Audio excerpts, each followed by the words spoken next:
Hello friends, welcome back to our new video.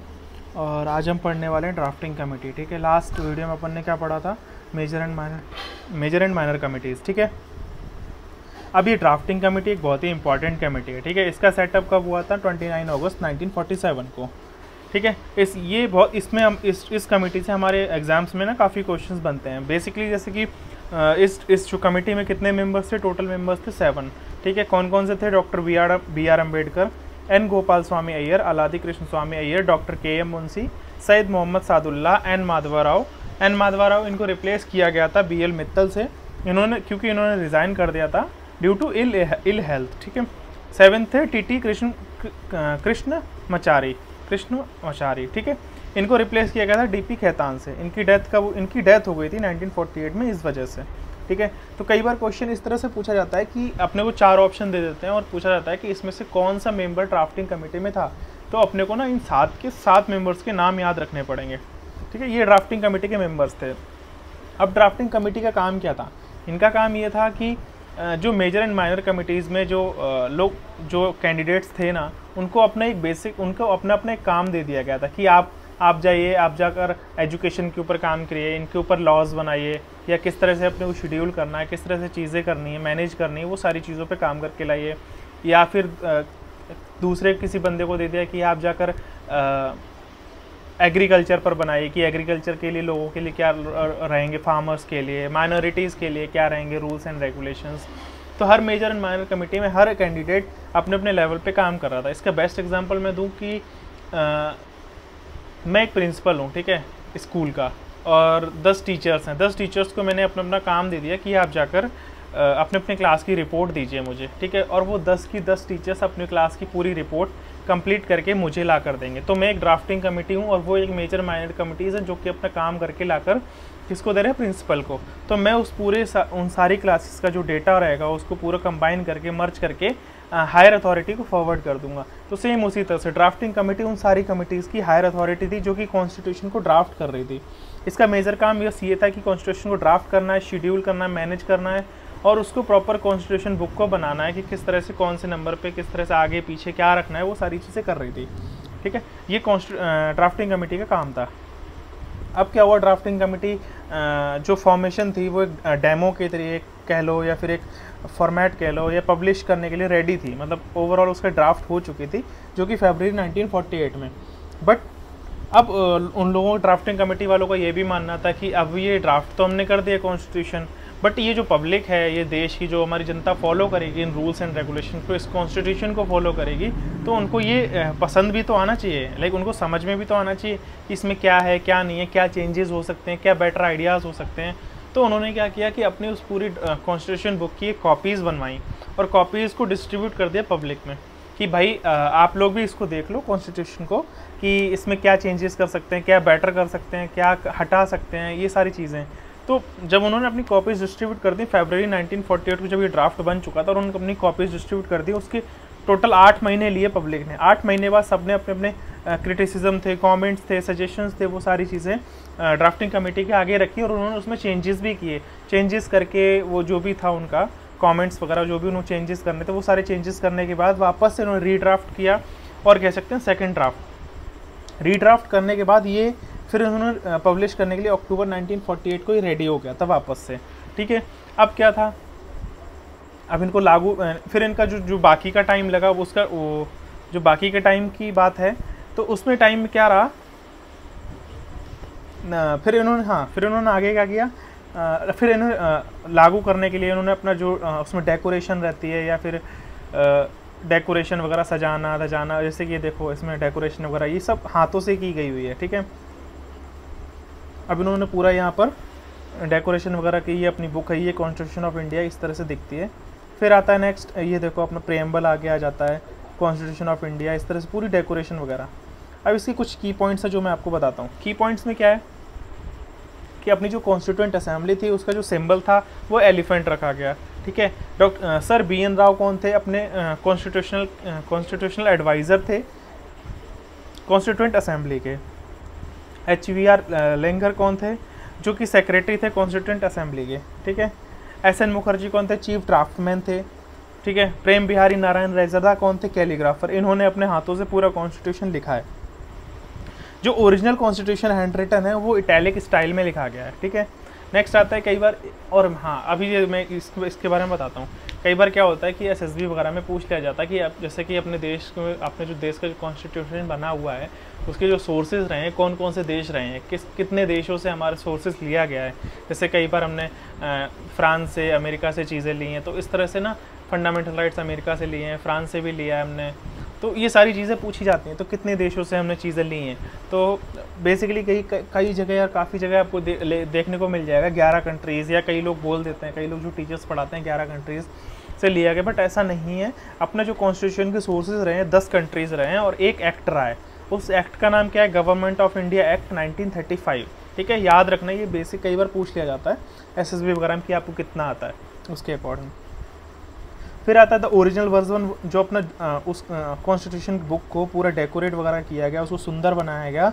वो 2 लोग थे, शांति निकेतन एक ऑर्गेनाइजेशन है उससे, एक का नाम था नंदलाल बोस, एक का था ब्योर राम मनोहर सिन्हा, ठीक है। 8th पॉइंट है जैसे कि हिंदू वर्जन में जब कैलीग्राफी की गई, हिंदू वर्जन में लिखा गया कॉन्स्टिट्यूशन को, वो किसने लिखा? वसंत कृष्ण वैद्य ने, ठीक है। ये रहा अपने ड्राफ्टिंग कमेटी में जो चीज़ें थी।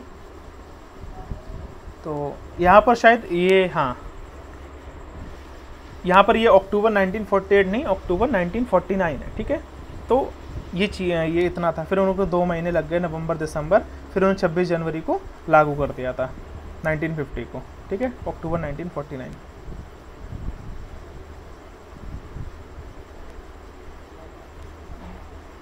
सॉरी मैं यहाँ पर गलत बोल गया, फरवरी 1948 को इनका बन गया था, फिर 1949 में अक्टूबर 1948 को इनका रीड्राफ्ट हुआ था, सॉरी उसमें गलत हो गया था, माफ़ करना। फिर आता है प्रेम्बल। अब प्रेम्बल क्या है? प्रेम्बल, ये अपना प्रेम्बल है, देखो पहले अपन देख लेते हैं जूम करके इसको। जस्टिस, लिबर्टी, इक्वालिटी, फ्रेटर्निटी, ये सारी चीज़ें अपने प्रेम्बल में हैं, ठीक है। अब आता है नेक्स्ट, इसके आगे इसमें चीज़ें क्या हैं। प्रेम्बल का मैं आपको बता देता हूँ। प्रेम्बल एक क्या है? इंट्रोडक्शन है पूरी कॉन्स्टिट्यूशन का, और कह सकते हैं एक समरी है। इसमें एग्जांपल देता हूँ। कई बार क्या होता है प्रेम्बल में कि कोई भी अपना, अगर फॉरेन से, कोई भी किसी देश से कोई टूरिस्ट आया, ठीक है, उसने कहा कि भाई हमें कॉन्स्टिट्यूशन आपके देश का देखना है, पढ़ना है कि आपके कॉन्स्टिट्यूशन में क्या क्या चीज़ें हैं, ठीक है। तो अब अपन उसको पूरी कॉन्स्टिट्यूशन की बुक तो नहीं दे सकते, क्योंकि कॉन्स्टिट्यूशन तो बहुत बड़ा है, और वो अगर उसको पढ़ेगा ना तो उसका टूरिज़्म उसको पढ़ने में ही निकल जाएगा, ठीक है। तो हम उसको सजेस्ट कर देते हैं कि आप हमारे देश में जो प्रेम्बल है उसको पढ़ लो, तो आपको एक बेसिक आइडिया हो जाएगा कि हमारे कॉन्स्टिट्यूशन में क्या क्या चीज़ें लिखी गई हैं, ठीक है। तो इस तरह से वो एक समरी और इंट्रोडक्शन है। अब उसमें कुछ शब्द ऐसे हैं जो कि डिफाइन करते हैं अपने कंट्री को। अब सोवरेन का मतलब क्या होता है? सोवरेन का मतलब है सेल्फ डिसीजन मेकर और इंडिपेंडेंट, ठीक है। 26 जनवरी 1950 को अपना देश सोवरेन बन चुका था, सेल्फ डिसीजन मेकर। अब सोवरेन का मतलब ये है कि कल को कोई भी, अब जब हमारा 26 जनवरी 1950 को हम बन चुके थे, उसके बाद अब मान लो उस दिन के बाद अब अगर कोई आके हमसे ये कहे कि भाई आप ये कानून लागू कर लो, इस तरह से देश चलाओ, आपका अच्छा चलेगा, आप ये करो लागू, ये करो, इस तरह से करो, उस तरह से करो, मतलब कोई भी इंटरफेरेंस नहीं कर सकता आप, ठीक है। अब हम उससे कह देंगे भाई हम अपना देश चला लेंगे, हमें आपकी ज़रूरत नहीं है, तो आप अपना काम करो, ठीक है। तो हम सेल्फ डिसीजन मेकर हैं, हमारा देश इंडिपेंडेंट है, तो कम्प्लीटली हमारा कंट्री सोवरेन था, बन चुका था 26 जनवरी 1950 को, ठीक है, 1950। फिर आता सोशलिस्ट का मतलब कहता है equality in every condition, like equal in finance. मतलब इसको मैं एक्सप्लेन करूँ तो जैसे कि 100 रुपये हैं और 10 लोग हैं, तो उन 100 रुपये को इक्वली डिस्ट्रीब्यूट किया जाए, 10-10 रुपये 10 बंदों को, ठीक है। बट अपने देश में ऐसा नहीं है। अपने देश में आप जानते ही होंगे जैसे कि गरीबी हो रहा है टाइम टू टाइम, ठीक है, अमीर और अमीर होता ही जा रहा है, तो इक्वलिटी नहीं है, ठीक है। सोशलिस्ट का मतलब था कि हर कोई एक बराबर रहे इस पूरे देश में। फिर आता है सेक्युलर मतलब क्या होता है? ये बस एक बेस्ट चीज़ है अपने कॉन्स्टिट्यूशन में। सेक्युलर का मतलब है कि respect everyone and treat each religion equal, ठीक है। इसका मतलब ये कि अपने देश में हर किसी को इज्जत दी जाती है, हर किसी की रिस्पेक्ट की जाती है, हर किसी के धर्म को, हर किसी के रिलीजन को इक्वली ट्रीट किया जाता है, और हर रिलीजन की रिस्पेक्ट की जाती है। यहाँ पर हिंदू, मुस्लिम, सिख, ईसाई सबको बराबर रिस्पेक्ट मिलती है, सबको अपने रिलीजन का, सबको अपने धर्म का निभाने का पूरा हक है, ठीक है। या जैसे कि इंडियन आर्मी में ही ऐसा नहीं है कि सिर्फ हिंदू इंडियन आर्मी को ज्वाइन कर सकते हैं, मुस्लिम ही कर सकते हैं, सिख कर सकते हैं। इंडियन आर्मी हर कोई ज्वाइन कर सकता है, कोई भी रिलीजन का, कोई भी कास्ट का, ठीक है। तो ये मैटर नहीं करता। तो अपना कंट्री सेक्युलर है और this is good about our country, ठीक है। फिर आता है डेमोक्रेटिक। डेमोक्रेटिक क्या होता है कि जहाँ पे जिस देश की पावर लॉ बनाने की या फिर किस तरह से क्या चेंजेस कर सकते हैं, वहाँ की पावर जनता के हाथ में, उसको डेमोक्रेटिक कंट्री कहते हैं। अपना देश डेमोक्रेटिक है कि हम डायरेक्ट अपने देश के लीडर्स चुनते हैं, ठीक है। बट इनडायरेक्टली अपना देश इन रियलिटी इनडायरेक्ट डेमोक्रेसी में है, ठीक है। क्यों? क्योंकि हम तो एमएलए एमपी तो चुन लेते हैं, हमारे द्वारा चुने जाते हैं, या आज के टाइम में कई लोग पैसे दे के भी वोट्स खरीद लेते हैं, ठीक है। फिर जो एमपी एमएलए हम चुनते हैं वो जाके पार्लियामेंट में बैठते हैं और पार्लियामेंट हमारे लिए कानून बनाती है। तो इनडायरेक्ट डेमोक्रेसी हमारे देश में है, ठीक है। अब इनडायरेक्ट डेमोक्रेसी को हम पार्लियामेंट कहते हैं और डायरेक्ट डेमोक्रेसी को हम रेफरेंडम कहते हैं। क्योंकि जैसे ब्रिटेन है, ब्रिटेन में क्या होता है, वहाँ पे डायरेक्ट डेमोक्रेसी है। वहाँ पे क्या है कि मान लो 1000 लोग हैं, 1000 लोगों से पूछ लिया गया कि कोई भी लॉ, मतलब उन 1000 लोगों से वोट करा लिया जाता है कि ये चीज़ हम लागू करने वाले हैं, तो आप इसमें कितने लोग राजी हो, कितने लोग राजी नहीं हो, या कितने लोग चाहते हो ये नियम लागू हो या नहीं हो। तो उसमें जिस हिसाब से वोटिंग होती है, मान लो 400 ने कह दिया कि हम राजी नहीं है, 600 ने कह दिया ठीक है आप ये नियम लागू कर दो, 600 की सुनी जाती है। तो वहाँ लोगों से पूछा जाता है कि ये नियम आप फॉलो कर सकते हो या नहीं। तो वहाँ पर क्या है, डायरेक्ट डेमोक्रेसी, उसको रेफरेंडम कहते हैं। वहाँ पब्लिक के द्वारा वोट करवाया जाता है। पर अपने देश में इनडायरेक्ट है, यहाँ पार्लियामेंट कानून बनाती है, ठीक है। फिर पांचवा है रिपब्लिक। रिपब्लिक क्या होता है कि किसी भी देश को रिपब्लिक तब कहा जाता है जब वहाँ का हेड, जैसे कि president, head of the country, directly elected हो और इनडायरेक्टली इलेक्टेड हो, ठीक है। ये फर्स्ट कंडीशन होती है, इलेक्टेड हो वहाँ का हेड। दूसरा कंडीशन है कि वहाँ उस हेड का, उस प्रेसिडेंट का टेन्योर फिक्स हो, फिक्स ड्यूरेशन। जैसे अपने यहाँ देश में प्रेसिडेंट की 5 साल की अवधि है जिसमें वो शासन कर सकता है। तो ये होता है, ये रिपब्लिक, किसी भी कंट्री को रिपब्लिक कहने के पीछे 2 कंडीशन होती हैं, उसका टेन्योर फिक्स हो, वो आइदर वो डायरेक्टली और इनडायरेक्टली इलेक्टेड हो, ठीक है। ये चीज़ें थी अपने प्रेम्बल में। फिर उसके बाद अपन नेक्स्ट वीडियो में पढ़ेंगे जस्टिस, लिबर्टी, इक्वलिटी। इसमें एक एक वर्ड का मतलब पढ़ेंगे क्या है। और आज हमने पढ़ा ड्राफ्टिंग कमेटी और हमने प्रेम्बल के कुछ पॉइंट्स पढ़े हैं। तो दैट्स इट गाइज। इस वीडियो में आज की इस वीडियो में इतना ही था। नेक्स्ट वीडियो में हम आगे भी फॉरवर्ड करेंगे। और प्लीज़ अगर किसी ने पहले पुराने वीडियोस नहीं देखे तो वो भी देखें, क्योंकि ये सारी स्टोरी कनेक्ट है। अगर आप एक वीडियो देख के देखेंगे तो समझ में नहीं आएगा, तो शुरुआत से देखें कि कैसे क्या क्या चीज़ें थी, ठीक है। प्लेलिस्ट बनी हुई है पॉलिटी के नाम से, आप सर्च कर लीजिएगा। तो इस तरह से हम आगे भी जस्टिस, लिबर्टी, इक्वालिटी, फ्रेटर्निटी, ये सारे वर्ड्स में इनका एक एक मतलब पढ़ेंगे। तो और हमारे इस चैनल को सब्सक्राइब करिएगा, अपने दोस्तों से शेयर करिएगा, क्विक रिवीजन चाहिए।